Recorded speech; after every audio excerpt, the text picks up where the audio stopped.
Comment apporter plus de mérite aux autres, faire du zikouï arabim facilement, sans pour autant plus se fatiguer? La réponse, elle est très très simple. Il faut commencer à faire nos bénédictions à voix haute. Chez Akol, Amotim, Mezonot, Asher Yatzar, toutes ces brachot qu'on fait tous les jours, si on les fait à voix haute, il va se passer trois choses. La première, c'est que ça va réveiller en nous l'intention de la bénédiction. Quand on va s'entendre faire la bénédiction à voix haute, ça va réveiller en nous l'attention, on va avoir beaucoup plus de punch dans notre bracha. La deuxième chose qui va se passer, c'est que toutes les personnes qui sont autour de toi, elles vont répondre amen à la bracha.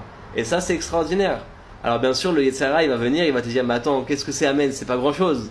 Et à ce Yetzer Hara là, tu lui réponds, Gadol Aone Mina Mevarer, comme c'est écrit dans la Torah. Et plus grand celui qui répond amen que celui qui fait la bracha.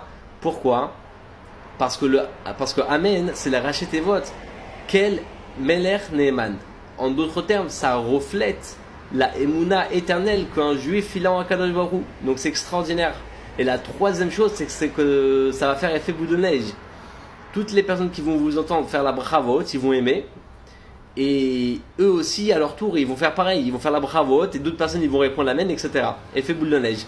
Maintenant, j'aimerais partager avec vous une petite prise de conscience que j'ai eue. Et je me suis dit comme ça. Un homme, il vit sur terre 70, 80, 90 ans.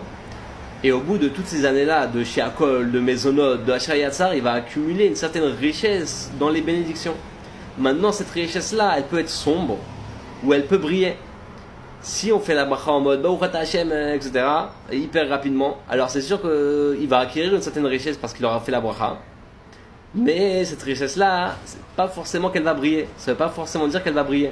Par contre, si on fait la bracha en mode Baruch Ata Hashem Elokeinu melech haolam, avec beaucoup d'intention, beaucoup de force, beaucoup de punch, alors c'est sûr qu'à la fin de la vie, à la fin d'une vie, cette richesse-là, elle va briller comme de l'or, comme des diamants.